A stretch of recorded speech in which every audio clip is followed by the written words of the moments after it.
Legacia TCH remember being itumna achiwi devotion message nganang room lishit kavaisa se in John chapter 21 verses 15 to 17 hi itum sai koro wang pashoke atum pacha kup kai wi thile jishuna Simon Peter li hanga John we now mera Simon hi bingli lang me da nana ile leishila ana ma proho ina nali leishia kachi nana thai tang hankai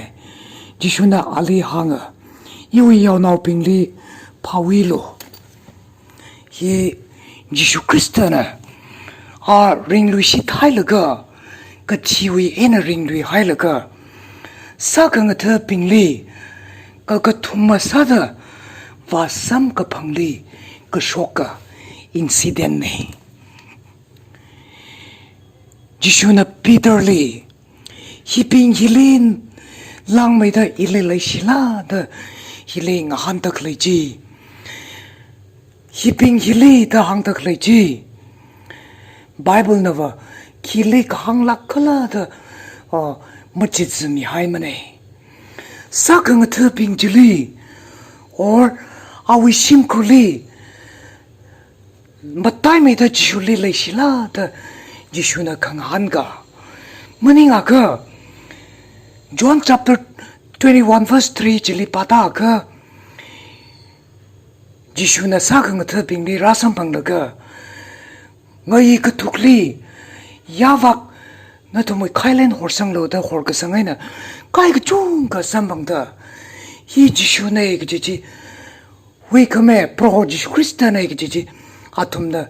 thai khuye ji de da jishu Christian atum we khailen kai ping di chi zelaga na to moi career na to moi professionally lang me da ile le shila da kang han ka kila kala mathai mane ka arui jishu na hang dak le pa ba sa kang tha ping li hang da bai no we shim kur ping li hang da bai no we professionally hang la bai jishu Christiana arui ngahan dak le pa ba o ku tu we otli kang daily kika rano jili lang mai da ili le shila da Peter li kang han ka sane Peter nang han ka da klei pa ba ma ina le shi ka china na thaye ina le shi da Peter nang han ka de Jishu Kristana ak simang mang han ma de verse 16 nila han li de John we now mera Simon na ili le shila da kang hanai na Peter na ma pro ina na le shi ka chi na na thaye da nga han ka lu shi de jishu na hang lu shi de iwi yaw naw ping di hom lo ji de Jishu Christian verse 17 lila nga han lu shi de John we now mera Simon na ili le shila ka thumma lila na ili le shila da kang han wi wang Peter u khanang hawai ji de kala an hi da dang han kai pro na na sai ko ra ka thai ne ina na le shi ka chi na na thai jishuna ali hanga yu yaw naw ping li phawi lo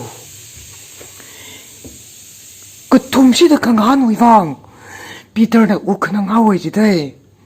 Jishu Kristana ngahan lui da klei baba a thina na atum li Peter na ka thumsi da Jishu li ka pikhawai ji de I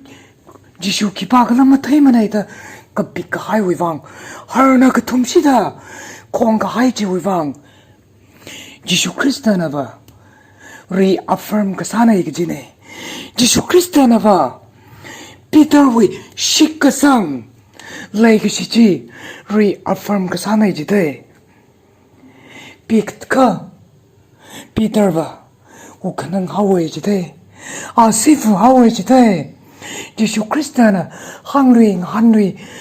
lui cái chi na Peter hi u khanang hawe da hangai Giêsu Christ na aling han lui da klei baba kani si da ma shok lui kawai Giêsu li ma ka pik lui kawai awi like si chi confirm ka sanai da hangai Kala Giêsu Christ na awi full name na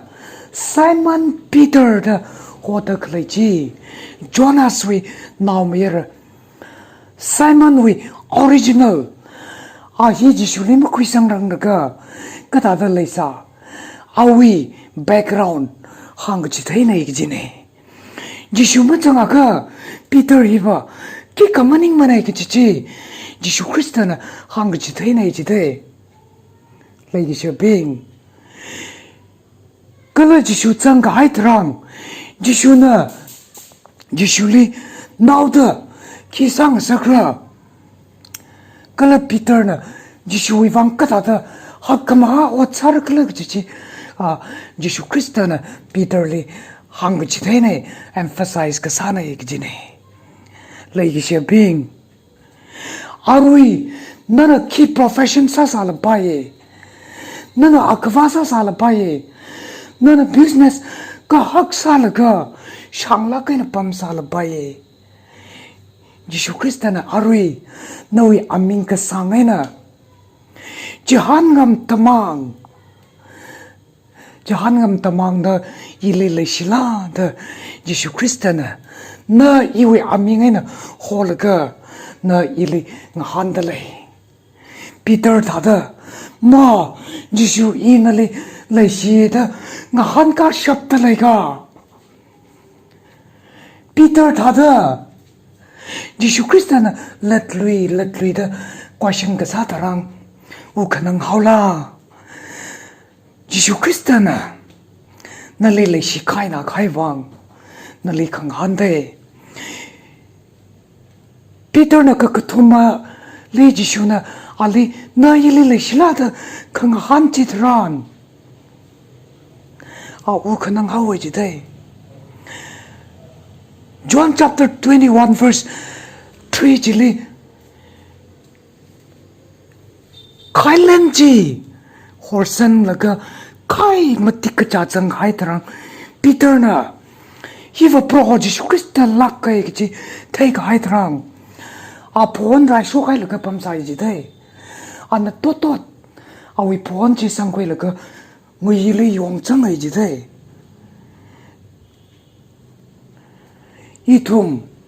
itum li Giêsu Christ na arui Peter na ile le shila da kang han ta da mi avavuli nga han da le iwi yao homlo iwi yao na ping ni ngo kui lo da han da le dai Peter le kang han ta da no profession no career chili lang me da ile le shila da Giêsu Christ na han ka da le nga han da le dai ito mui profession na Giêsu Christ wi wang menet panga menet thara atam khu shok pai thuma thai jang lei gi she beng Giêsu Christ na ka changkat na ile lai sila na nga han da le ito mui ot ngalang ka zar ito mui profession ito mui shimkur avava naw ngara leisina khai wi wang Giêsu Christ wi wang atam khai shok ram tai chang vervawi pau ka pa na khai wi wang karinga vervawi tui pa khai atam khai shok ram thum tai chang Giêsu Christ na ile ka chang khat na ile le shilad Peter li ka hang da na ili hodalai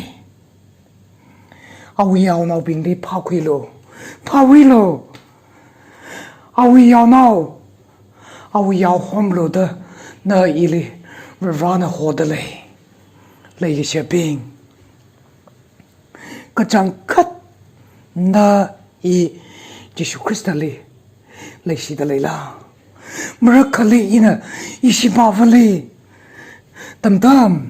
kachangkat na ili le sila jika arila na ina na le she ga ji mathai mala da ili nghan ka gang vai ina marakali va latli da kachangkat na ili le sila da kani ka tumsi da kang han tarang ishiba va ili mlung va thawe Lagi siya bing Bervana itumli Jesu Krista na Kacangkat na ililay sila da Ngahantale Itum ari atam itrang Peter na ngahan kakachita da Ma Isha may proho Jesu Krista Inalilay siya kachi Nanataye Da ngahan kasyap kaway Itum sasay Jesu Krista na Awiyaw Hom kaway Awi yao now Pingli Nga kui kawai Jesu Krista na itumli Hoser dale Shadalay ka ma shadalay makala Itum profession Itum shimkur Nga swat now pingli Lang bayda Jesu Krista le sila Nga handale Itum Jesu Krista le Hamsang say Itum Jesu Krista le Kui sang hao say Nga na kui kaya Na tum sai korole Pervana saw me renew.